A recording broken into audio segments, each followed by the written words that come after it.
नमस्कार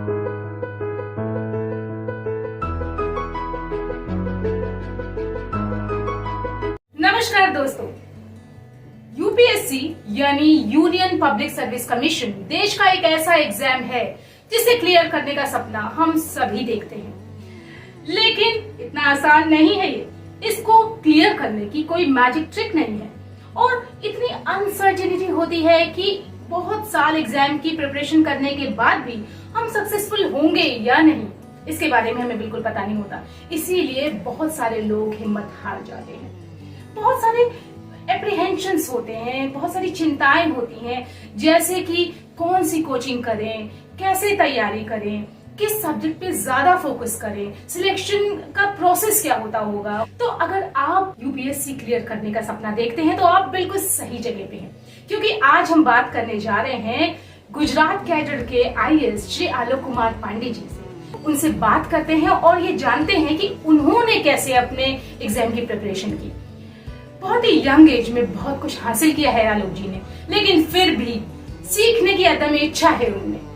तो क्यों ना उनसे बात करके उनके एक्सपीरियंसेस से कुछ बेनिफिट लिया जाए। आलोक जी ने 2002 में IDAS यानी Indian defence account service exam clear किया, लेकिन उन्हें तो IAS बनना था।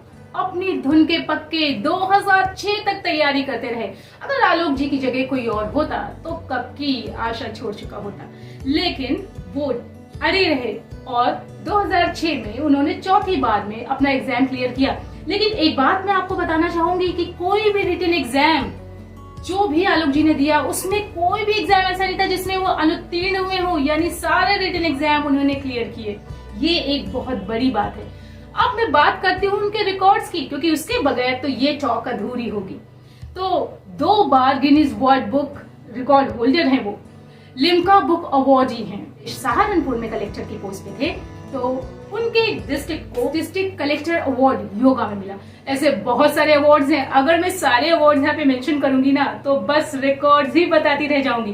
तो अब चलिए बात करते हैं आलोक जी से कि वो कैसे यंगस्टर्स जो की तैयारी कर रहे हैं, जो कि यूपीएससी एस्पायरेंट्स हैं, उनको अपना मैसेज देना चाहेंगे। तो आलोक जी, मैं आपका स्वागत करती हूँ और आपसे सबसे पहले जो मैं क्वेश्चन पूछना चाहूंगी वो ये है, जब यंगस्टर्स यूपीएससी एग्जाम की प्रिपरेशन शुरू करते हैं तो उनके सामने कई सारे चैलेंजेस होते हैं, स्पेशली जो साइकोलॉजिकल चैलेंजेस होते हैं। मैं चाहूंगी आप उन पे थोड़ा सा फोकस डालिए। जी धन्यवाद। इनफैक्ट जो चैलेंजेस की आपने बात कही और बाद में साइकोलॉजिकल चैलेंजेस, तो जो चैलेंजेस हैं वही अगर जो कलेक्टिव फॉर्म में बन जाते हैं तो ओवरऑल वो साइकोलॉजिकल चैलेंजेस के रूप में सामने आते हैं। मैं अगर अपनी बात करूं, जब मैं तैयारी कर रहा था तो उस वक्त जो प्रैक्टिकल चैलेंजेस मैंने फेस किए उनको अगर बताया जाए, बहुत थ्योरी में ना जाए, तो सबसे पहले ये होता है कि जब बच्चा 12th के बाद पास आउट होकर के बाहर निकलता है और ऑप्ट करता है कि मैं सिविल सर्विसेज की तैयारी करूँगा, तो वो कुछ सेंटर्स में जाता है। जैसे उत्तर प्रदेश का सबसे बड़ा सेंटर प्रयागराज है या दिल्ली की तरफ जाता है, तो उसको ये समझ में नहीं आता है कि मैं कहाँ पे आ गया हूँ, कैसे परिवेश में हूँ, एकदम नई नई चीज़ें, सारे के सारे इंस्टीट्यूशंस नए, फ्रेंड्स नए, किस चीज़ की तैयारी करूँ, कैसे करूँ, सिविल सर्विस में क्या पढ़ूँ, ऑप्शनल्स क्या रखूँ, ये एक दूसरा चैनल आता है। ऑप्शनल सब्जेक्ट यूपीएससी के हिसाब से वो ये सोचते हैं कि क्या स्कोरिंग होगा, क्या स्कोरिंग नहीं होगा। और उसके बाद ऑप्शनल से संबंधित बुक्स की बातें आती हैं, वो भी एक चैलेंज होती है कि कौन सी बुक अच्छी होती है, कौन सी बुक ख़राब होती है। तो ओवरऑल ये जो प्रैक्टिकल चैलेंजेस सबसे पहले आदमी फेस करता है और उसमें कंफ्यूज होने की गुंजाइश बहुत रहती है। बट इसको देखना इस तरीके से चाहिए कि देखिए, हर व्यक्ति के लिए ये समस्याएं आती हैं। मैं जब तैयारी कर रहा था तो मेरे लिए भी ये समस्या आई थी। तो जो नए एस्पिरेंट्स हैं उनके लिए मैं यही बताना चाहूँगा कि घबराएं नहीं, थोड़ा सा वक्त दीजिए, समय दीजिए, धीरे धीरे ये चैलेंजेस अपने आप डाइल्यूट हो जाएंगे। ऑप्शनल ये सोच के कभी मत रखिए यूपीएससी में कि ये स्कोर्स हमारे लिए बहुत ज़्यादा लाभदायक होंगे और मुझे बहुत ज़्यादा मार्क्स मिलेंगे, बल्कि उन ऑप्शनल की तरफ जाइए जहाँ पर आपकी नेचुरल इंक्लिनेशन है, जहाँ आपका इंटरेस्ट है, उसमें जाइए। मैं हिस्ट्री का स्टूडेंट रहा और हिस्ट्री मैं भले साइंस 12th मैंने बायोलॉजी से पास किया था, लेकिन मुझे हिस्ट्री में बहुत इंटरेस्ट था। मैंने ग्रेजुएशन भी हिस्ट्री से किया, यूनिवर्सिटी में भी ऑलमोस्ट फर्स्ट या सेकंड टॉपर बना और उसके बाद फर्स्ट अटेम्प्ट में मैंने आईएएस एलाइड में दाखिला हासिल कर लिया था। तो इंटरेस्ट बहुत इंपॉर्टेंट चीज़ होती है।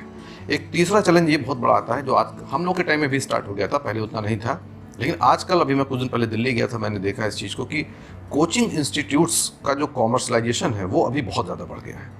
बच्चे समझ नहीं पाते कि क्या करें, और महंगे से महंगे कोचिंग इंस्टीट्यूट्स में उनका जो पैकेज है, इंटरेस्टिंग पैकेज, उसकी तरफ जाने की कोशिश करते हैं, और उस चक्कर में साल 1.5 साल वो पढ़ते हैं, फिर उतनी अच्छी समझ कई बार नहीं मिले पाते हैं, क्योंकि ऐसा नहीं कि कोचिंग जाने से ही आपको सफलता मिल जाएगी। तो ये एक बहुत बड़ा चैलेंज है कि कोचिंग जाऊँ कि ना जाऊँ। मैंने कभी अपनी ज़िंदगी में कोचिंग नहीं की, लगातार 4 अटेम्प्ट्स की, और फाइनली मैं IAS में आया। तो कोचिंग अगर जाने की बहुत इच्छा है तो बात ठीक है, अदरवाइज़ एक चैलेंज ये भी आता है कि मैं कोचिंग करूं कि ना करूं। मेरे हिसाब से आप सबसे पहले सेल्फ स्टडी की तरफ जाइए, विषय को, UPSC के सिलेबस को ध्यान में रखते हुए गहनता और गंभीरता के साथ पढ़ाई कीजिए।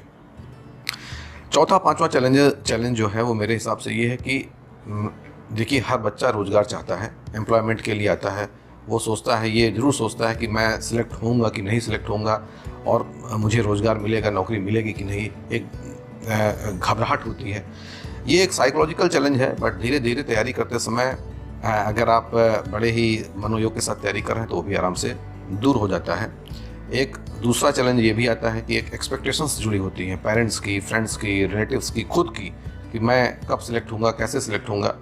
तो ये भी एक साइकोलॉजिकल चैलेंज की तरफ बढ़ता है, और आदमी उसमें अगर फंस जाता है तो घबरा जाता है, अगर उससे निकल जाता है तो बहुत अच्छी तरीके से होता है। एक कॉम्पिटिटिवनेस या कंपटीशन का भी चैलेंज बहुत बड़ा है, जो UPSC में इस तरीके से होता है कि UPSC टोटल, जब मैं तैयारी करता था तो समझ लीजिए कि मुझे लगता है 7-8 लाख लोग तैयारी इसमें एग्जामिनेशन देते थे प्रीलिम्स में, और वैकेंसीज होती थी 200, 300, 400, 500। तो यानी सक्सेस रेशियो जो है 0.001% में आ जाता है।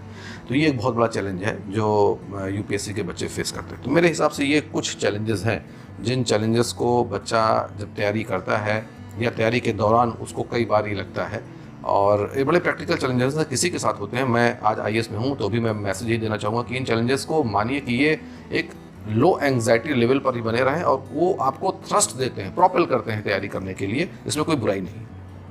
आलोक जी, जब लोग प्रिपरेशन कर रहे होते हैं और पहली दूसरी बार में उनको सफलता हाथ नहीं लगती, बहुत ही कठिन टाइम होता है, ये डिसहार्टेंड हो जाते हैं लोग, समझ नहीं आता कि अब क्या करें, क्योंकि वो खुद तो अपने से निराश हो ही जाते हैं, लेकिन आसपास के लोगों की, परिवार के लोगों की, रिश्तेदारों की, दोस्तों की जो उनसे एक्सपेक्टेशंस होती हैं, अपेक्षाएं होती हैं, उस पे भी खरा उतरने की जद्दोजहद होती है।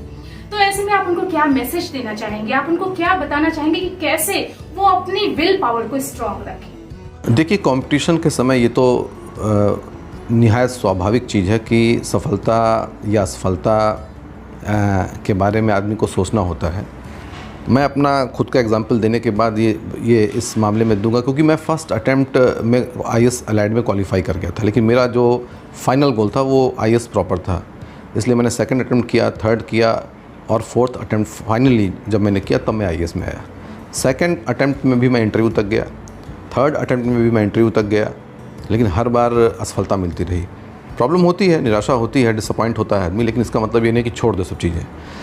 इसके लिए जो सक्सीड होने के लिए मैंने अपने जीवन में 4 फार्मूले बनाए, वो मैं अगर बताऊं तो सबसे पहले तो ये है, देखिए किसी भी स्टूडेंट के लिए या एस्पिरेंट के लिए, कि सबसे पहले वो टारगेट सेट करे। अगर टारगेट नहीं है तो आप ये जान नहीं पाते कि हमारी दिशा क्या लेनी है, और दिशा बहुत ज़रूरी होती है। आपने टारगेट सेट कर लिया, चूँकि मैं इस बारे में ही बात कर रहा हूँ इसलिए IAS का टारगेट या सिविल सर्विसेज का टारगेट आपने सेट कर लिया, तो टारगेट सेट करने के बाद जो दूसरा सबसे इंपॉर्टेंट पॉइंट है वो है हार्ड वर्क। अगर आप उद्यम नहीं करते हैं एंड लैक ऑफ एंटरप्रेन्योरशिप है तो आपके टारगेट का कोई वैल्यू नहीं रह जाता है। तो हार्ड वर्क बहुत ज़रूरी चीज़ है। संस्कृत का एक बहुत सुंदर श्लोक है, उद्यमेन ही सिद्धंति कार्याणि न मनोर्थे न ही सुप्तस्य सिंहस्य प्रविशन्ति मुखे मृगा। उद्यम करने से ही आपको सफलता मिलती है, मन में बात को रख लेने से सफलता कभी नहीं मिलती। जैसे कि एक शेर अगर सोया हुआ है तो उसको शिकार अपने आप आकर के उसके मुंह में नहीं घुसेगा, बल्कि 70% असफल होने के बाद केवल 30% चांसेस ऐसे होते हैं जिसमें शिकार शेर कर पाता है। थर्ड चीज़ होती है dedication. Hard work without dedication कोई मतलब नहीं है। आपके इंटेलिजेंस में चीज़ें मेमोराइज नहीं होंगी जब तक आप डेडिकेटेड नहीं हैं अपनी तैयारी करने के लिए।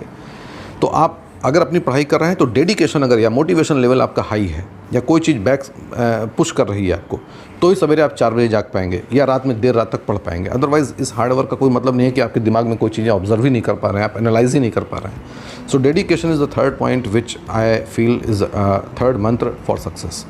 और चौथा मंत्र होता है पेशेंस। ये पेशेंस बहुत इंपॉर्टेंट होता है।